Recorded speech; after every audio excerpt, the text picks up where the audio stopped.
Parmi les destinations touristiques qui restent encore à découvrir, Madagascar représente la plus originale de par sa nature insulaire. La pointe nord de cette île, la région de Diego Soares, en est l'exemple le plus frappant. La multitude de ses plages et de ses baies, ainsi que de ses massifs montagneux, font l'originalité de cette destination, mêlant dans un même périmètre activités balnéaires et écotourisme sportif. Mais dirigeons-nous, pour commencer, vers la ville de Diego Soares.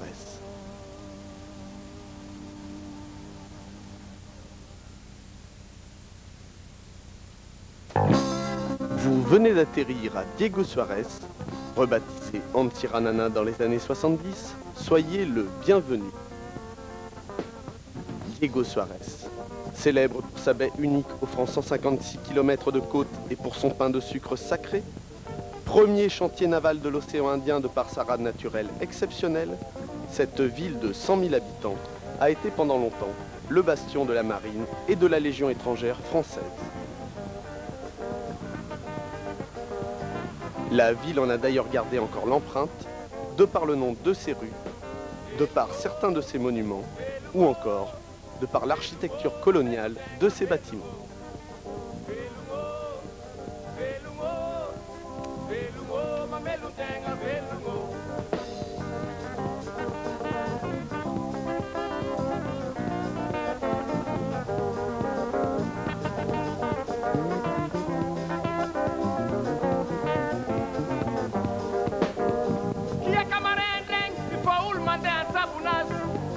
Néanmoins, l'influence de la France n'est pas qu'un souvenir mort pour les habitants de Diego.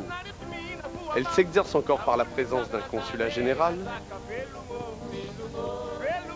d'un hôpital militaire aidé par la coopération française, d'une alliance française ou encore d'un lycée français.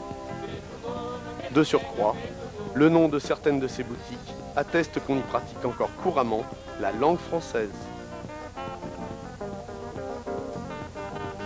Mais Diego Soares n'a pas été simplement influencé par la culture française.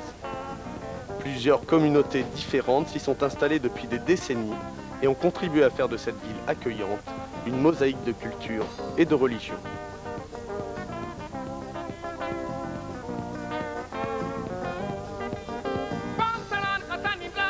Heureusement, Diego Soares ne se résume pas qu'à de vieux souvenirs, mais s'est aussi tourné vers l'avenir, avec l'installation d'un réseau de télécommunications fiable,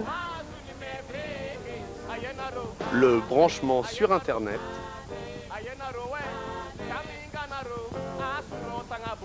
des pharmacies à présent bien achalandées et un service bancaire rapide. Mais préparez vos appareils photo, le spectacle va commencer.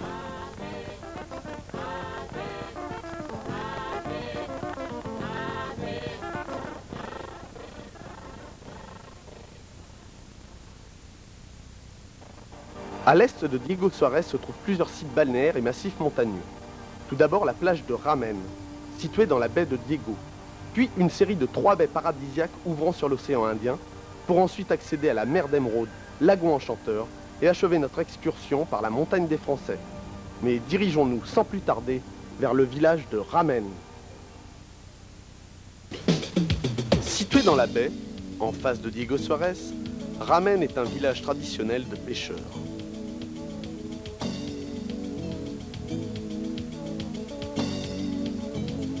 Bordée de cocotiers, cette plage longue de 3 km fait le plaisir des promeneurs et des baigneurs qui peuvent, sans crainte, se laisser bercer par le calme de cette plage enchanteresse.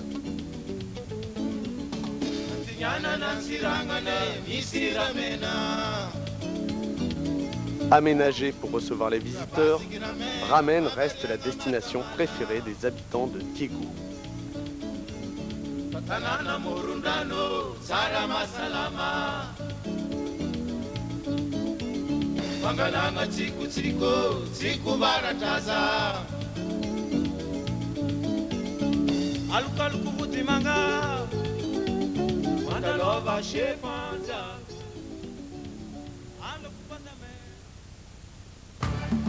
Quittons à présent Ramen pour prendre la piste qui nous mène vers l'océan Indien, afin d'accéder à une série de 3 baies plus sauvages les unes que les autres.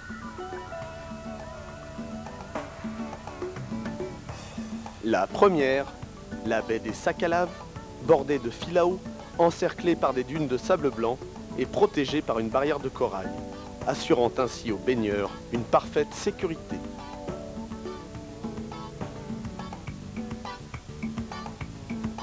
Cachée dans les filaos, les pieds dans l'eau, une structure hôtelière y est présente pour accueillir les touristes ou les véliplanchistes désirant se restaurer avant de s'adonner à leur sport favori.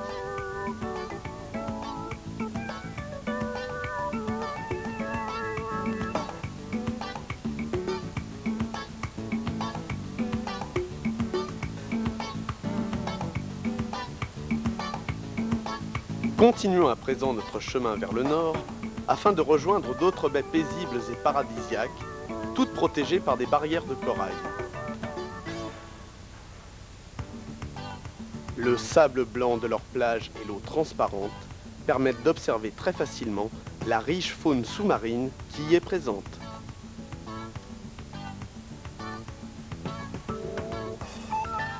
La plage se prolonge ensuite en côte rocheuse, érodée par la mer et le vent.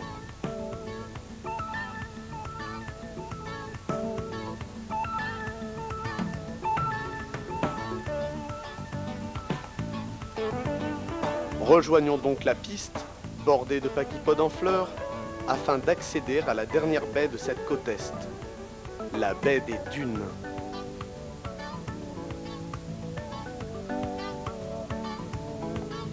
Elle aussi protégée par une barrière de corail et bordée de filao, cette baie, telle les précédentes, est propice aux rêves et à la méditation.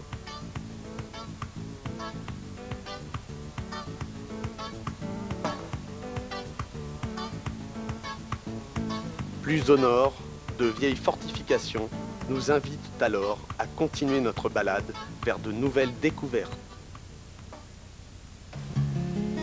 À la sortie de la baie de Diego, toujours dans l'océan Indien, se trouve la mer d'Émeraude. Cet immense lagon portant bien son nom permet de plonger dans un aquarium naturel de rêve et d'observer très facilement une multitude de poissons qui viennent à votre rencontre. De petites îles vierges aux plages de sable blanc permettent de faire des haltes en bateau dans des sites paradisiaques.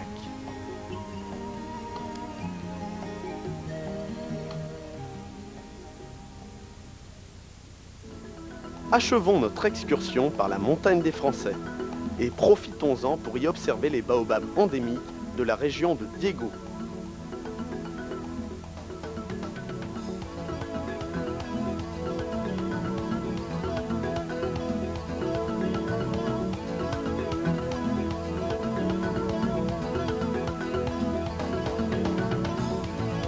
Baptisée ainsi en raison des combats qui opposèrent en 1942 les forces coloniales françaises pétainistes aux Anglais, cette montagne, haute de 426 mètres, permet, lors de son ascension, de découvrir des décors singuliers.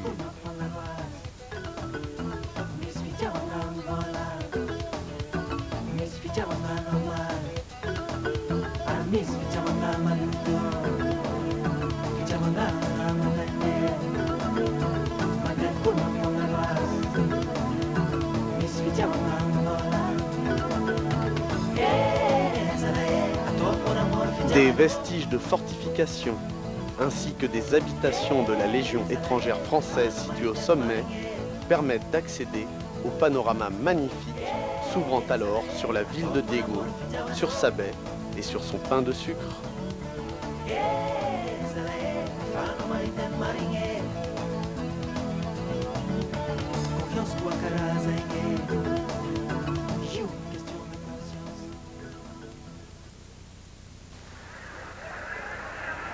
Aujourd'hui, c'est le jour du Tsen, le marché où tous les habitants de Brousse aux alentours de Diego viennent vendre leurs produits en ville. Fruits comme légumes, aucun n'est absent de ce marché coloré, rappelant le célèbre marché du Zuma à Tananarive.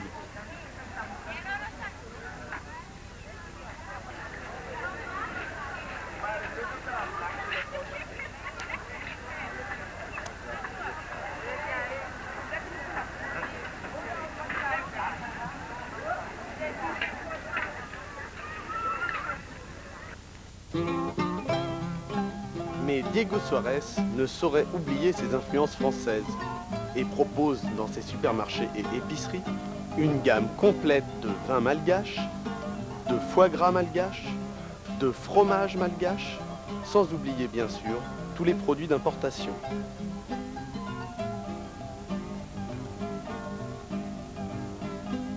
Les plaisirs de la bouche ne sont donc pas délaissés à Diego. C'est pourquoi des restaurants proposant tout type de cuisine sont prêts à vous accueillir pour vous faire partager la qualité de leurs mets soigneusement préparés.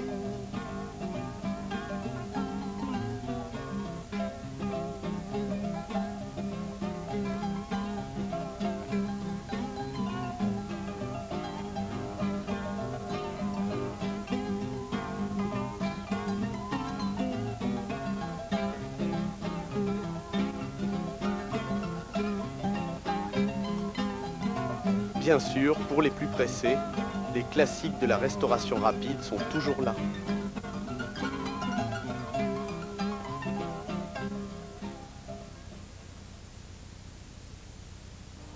Partons à présent vers l'ouest, et plus précisément vers la baie du Courrier, qui s'ouvre sur le canal du Mozambique et qui nous permet d'accéder au Windsor Castle, site écotouristique privilégié. Non loin de là, la baie d'Ampacinda permet d'atteindre l'île de Nociar, au relief karstique singulier. Mais partons tout de suite vers la baie du Courrier.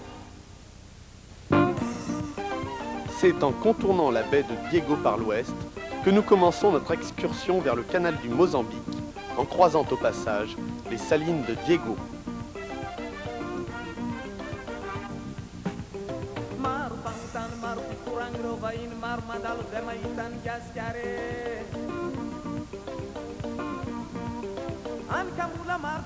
Un décor pittoresque nous accompagne jusqu'à la baie du Courrier, point de départ de nombreuses activités balnéaires.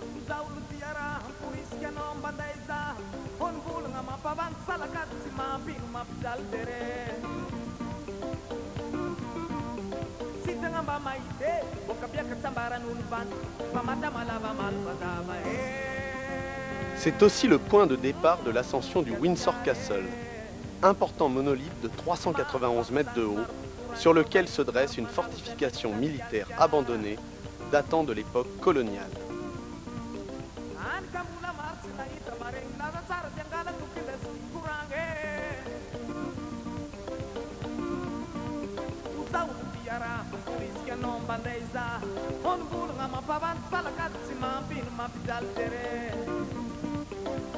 Le panorama imprenable qui s'offre alors à nous s'étend de l'océan Indien au canal du Mozambique et nous permet d'apercevoir au loin l'île de Nociara.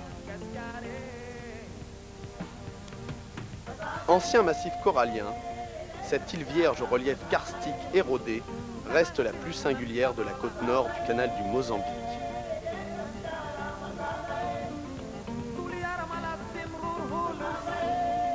Située en face, sur la Grande Terre, la baie d'Ampacinda et son village de pêcheurs permettent d'apprécier le calme et la quiétude de la vie en brousse.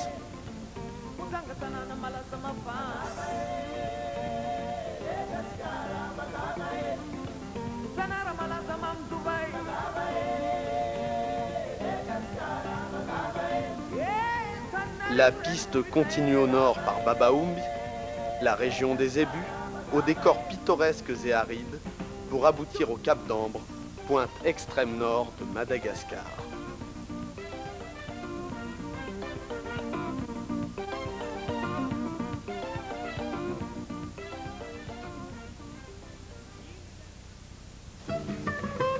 Entre midi et 15 h, à Diego Suarez comme sous tous les tropiques, la ville s'endort. C'est l'heure de la sieste, facette incontournable de la nonchalance malgache, le célèbre Mouramour. Pour vous accueillir, Diego Suarez dispose de chambres de tout standing et d'hôtels de tout style qui ont tous, pour point commun, le souci de votre bien-être et de votre tranquillité.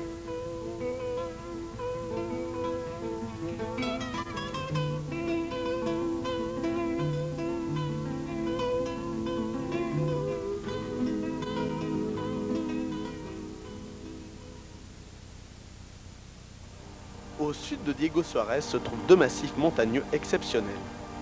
tout d'abord le parc de la Montagne d'Ambre, avec comme point de départ Joffreville, et la réserve spéciale de Lancarne, incluant la ville royale du peuple en Tancarne, Ambattoirane, terre de traditions encore bien présentes. Mais partons tout d'abord vers Joffreville. Ville fondée au début du siècle par le maréchal Joffre, ancienne base de repos des officiers français, centre de production agricole réputé pour ses litchis, Joffreville a été depuis désertée par ses maraîchers créoles. Elle reste néanmoins le point de départ de la piste menant au parc national de la Montagne d'Ambre, massif volcanique protégé depuis 1985.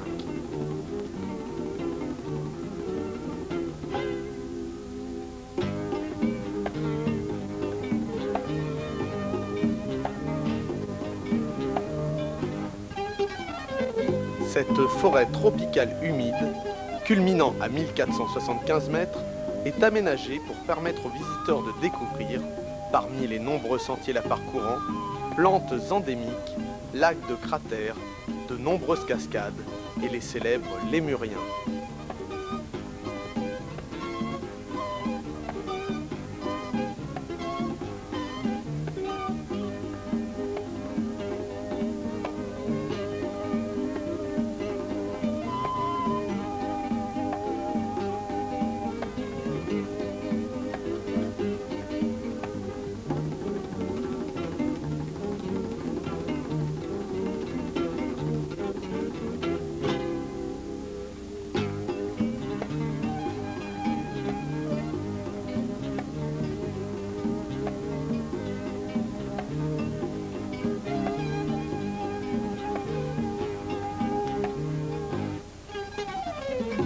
Des possibilités de bivouaquer ou de loger sur place sont offertes aux touristes désireux de prolonger leur séjour au sein même du parc afin de vivre l'ambiance nocturne d'une forêt primaire ou de s'y aventurer pour un circuit de plusieurs jours.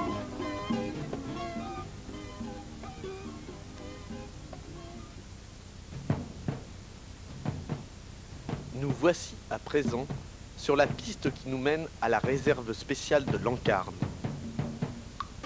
Barrière corallienne de plus de 400 millions d'années, phénomène classé patrimoine mondial par l'UNESCO, ce massif protégé au relief karstique est recouvert des fameux tsing et d'une forêt tropicale sèche.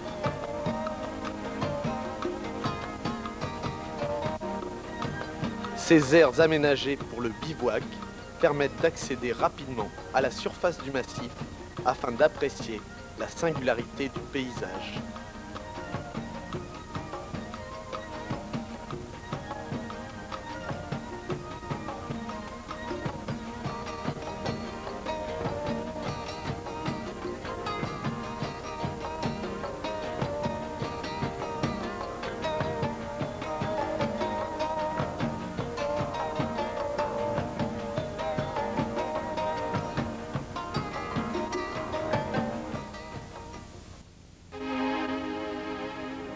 Lancarne, c'est aussi un réseau de plus de 120 km de grottes, entrecoupées de canyons et d'avennes, permettant d'accéder au cœur même du massif et d'admirer au passage les multiples concrétions qui y sont présentes.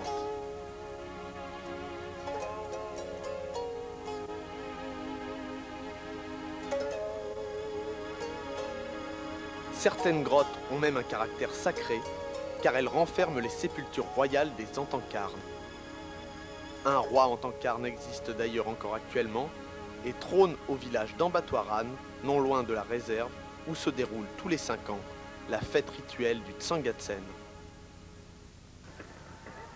Le Tsangatsen, ou érection du mât royal, est l'occasion pour le peuple Antancarne de faire revivre leur unité et de réaffirmer leur dévotion pour leurs ancêtres et pour leur roi. À cette occasion, un mât de 12 mètres de long, consacré selon des rites minutieux, est érigé afin d'y hisser le drapeau de leur peuple. Les esprits des ancêtres royaux s'incarnent alors dans le corps des nombreux médiums présents, apportant ainsi un côté mystique à la cérémonie.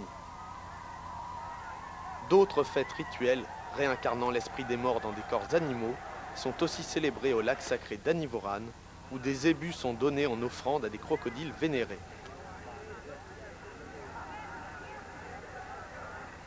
Bien vivants, le roi sort de son palais, coiffé d'un bicorne et portant un sabre d'époque offert par les troupes de Louis-Philippe en signe d'alliance avec les Français. Assister à ces rituels et en respecter les tabous est le début d'une complicité avec les Entancars.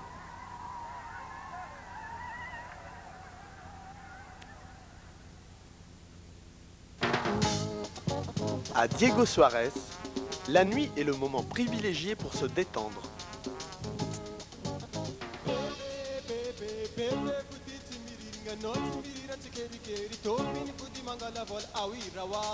Ces diverses terrasses, bars et cabarets prêts à vous accueillir permettent de se rafraîchir au son du soleil, la musique traditionnelle du nord de Madagascar, avant de terminer la soirée dans l'une des diverses boîtes de nuit de la ville.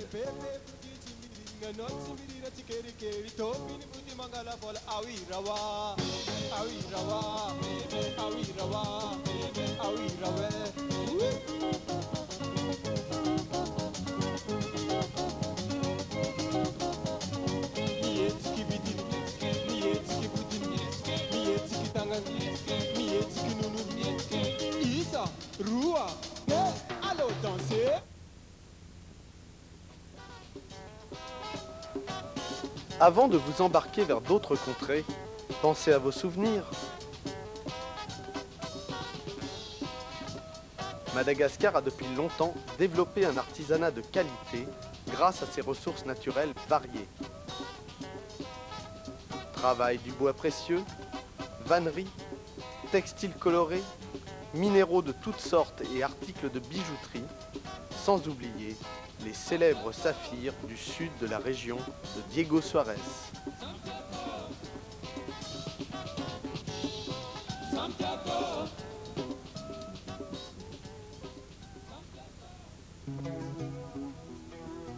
C'est justement sur la route du sud de la région de Diego que nous allons achever notre périple.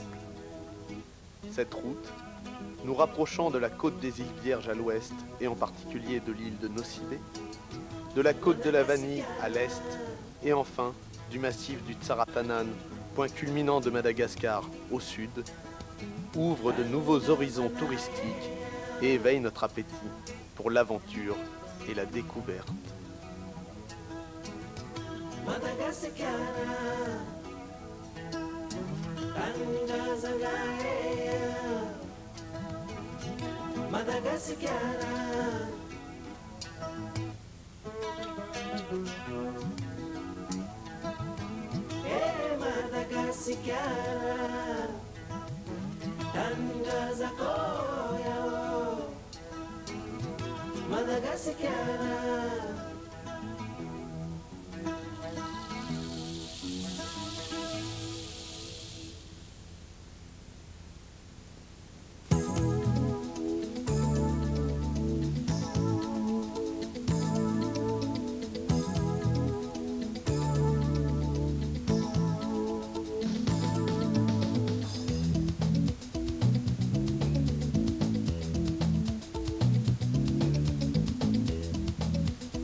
Rana katika titi, shonji nanga tuizi.